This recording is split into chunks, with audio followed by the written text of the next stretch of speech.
Palengke day namin ngayon mga mare kasi may trabaho na nga bukas si Mister. Maaga kaming gumising para naman makapagbawas ng mga kasalanan.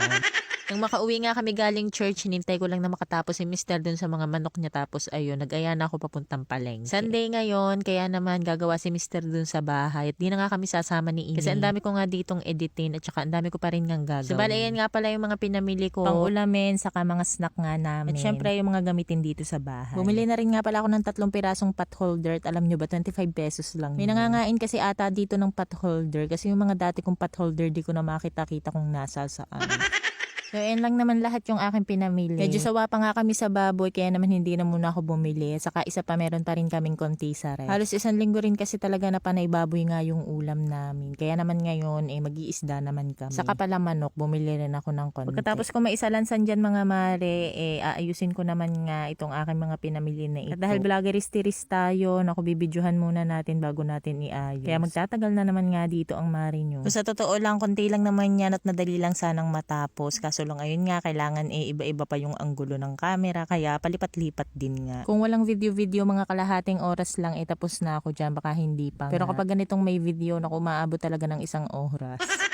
Tako sa oras talaga tong pagkuha ng video, pero dahil vloggeris nga tayo, kailangan nating i-video yan para may mai-content naman. Diba mga mare, di ko na nga pala pinakita sa inyo pero hinugasan ko na nga pala yung aking lagay ng mga sibuyas ha. Pagkabili ko nga pala niyan mga mare, parang 2 beses ko pa lang siya nahugasan. Ilang buwan na yan sa akin at di ko talaga yan binabasagaan. Gawa ng metal nga yan at baka mga lawa. Kanina kasi hindi na kaya ng punas lang dahil mayroon nga doon sa mga singit-singit, kaya naman binrush ko na talaga yan ng todo. Syempre pinunasan ko lang siya ng tuyo para naman nga hindi talaga mga lawa. No, nakaraan nga kapapamili ko pa nga lamang pero konti lang naman yung pinamili ko nung nakaraan, kaya naman may konti pa nga kami ditong mga gamitin tsaka konting stock din. Pero dahil may trabaho na nga si Mister bukas ay hindi na nga talaga pwedeng mamalengke ng weekdays kasi kawawa naman yung tao kung hihintayin ko pa nga galing trabaho tapos saka ako mamimili. Siyempre napapagod din naman yun. Pwede naman mga mare na ako na lang yung mamalengke. Kagaya yung ginawa ko nung nakaraan, babiyahe na lang. Yun nga lang medyo namamahalan nga ako sa pamasahe. 60 pesos na kasi yung pamasahe balikan. At kung igagas namin yun sa motor namin, makakailang araw pa yung 60 pesos. Anyways mga mare, ayan, sinalansan ko na rin nga pala yung mga binili kong tinapay. Tapos ito namang diaper. Dinala ko na nga dito sa may kwarto para maisalansan ko na rin nga dito sa trolley cart ni Ining. Dadalawa na nga lamang ulit itong wipes ni Ining at baka sa isang araw nga mag-order na naman nga ako. Hati kasi talaga kami dyan ni Ining. Kasi ginagamit ko rin nga yun pagpunas-punas dito sa mga maalikabok na gamit tsaka patungan. Sunod ko namang isasalin tong binili kong bigas at 4 na kilo na nga lamang pala tong binili ko, gawa ng meron pa naman kaming natira dito. Siguro mga mare, sa loob ng 1 linggo, 5 to 6 kilos yung nauubos namin na bigas. Yes mga mare, matakaw kasi talaga kami ni Mister sa kanin. Anhin ko si Ining, kunti lang yung kinakain niya, pero kami talaga ni Mister, minsan niya na din nga yung minimerienda na. Tinunasan ko na rin nga pala itong patungan nga nitong aking mga tinatinapay. Bibihira ko lang din kasi talaga yung mapunasan. Ganun palagi nga may nakapatong. Pero di naman gaanong maalikabok dahil nga madaming nakapatong. Di ko na nga muna huhugasan itong mga lagayan ko ng kape kasi lahat yan ay may laman. Pupunasan ko na nga lamang mga mare bago ko salin. Gawa ng kitang-kita talaga yung alikabok at kulay puti nga itong taklo. Medyo nagsisisi na nga ako kasi puro puti nga yung gamit ko dito sa kusina.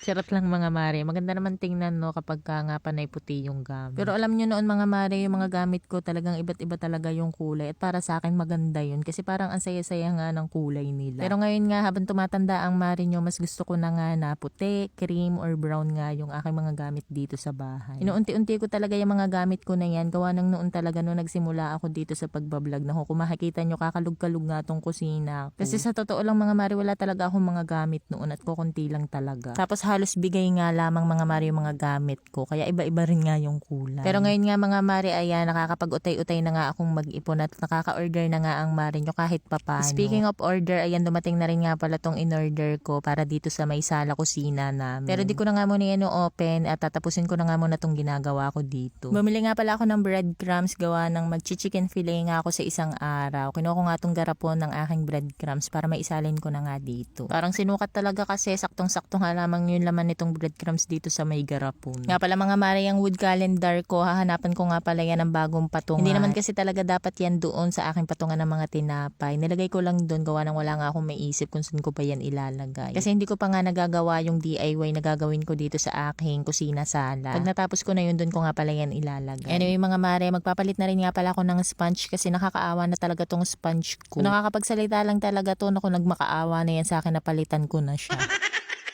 Dito nga pala sa parte na to, medyo naiinis nga ako dyan kasi palagi nga ang daming patak na mga maliliit na galing dun sa may kahoy. Kasi sa tapat niyan mga mare, yung taas, yung pinagpapakuan nga nung yero namin, yung pinakakahoy. May bukbok na nga yun kaya ayun nanlalaglag talaga yung mga maliliit na mga kahoy-kahoy ata yun. Basta yung maliliit na bilog-bilog. Kaya nga rin mga mare, itong patuluan ko ng plato, hindi ko nga mailagay dyan sa may tapat na yan or dyan sa side na yan. Sakto kasi talaga yan siya dyan kaya dyan ko palagi nilalagay. Tapos minsan nga ayun may nalalaglag dyan ng mga bukbok at nalalagyan nga yung mga pinapatuyo ko ng mga plato. Anyway mga mare, medyo mahaba talaga tong video na to ha, pero patapos na tayo. So diyan nga pala, pinagsasasalin ko na nga pala tong mga panglagay sa ref. Patapos na nga ako dyan mga mare, gawa ng akala ko nakaplay yung video, hindi pala. Magugupit-gupit na rin nga pala ako nito mga shampoo namin. Baka magtataka kayo mga mare kung bakit ginugupit-gupit ko pa. Mas okay kasi yan para pagkakaubos nung laman, itatapon na nga yung balat. Noon kasi na hindi ko pa yan ginugupit-gupit, ubos na nga yung laman, hindi pa naiitapon yung balat. O di kaya naman, nagkakadoble-doble nga yung bukas namin ni Mr. Konti lang din nga pala yung binili kong shampoo gawa ng meron pa nga kaming stock do na kaunti. Sinabit ko na rin nga pala dito sa may tabi ng kalan itong nabili kong mga pot holder. Kinalkal ko pa talaga yan para makakuha nga ako ng maganda-gandang kulay. At buti na lang talaga mga mare, maganda nga tong napili ko.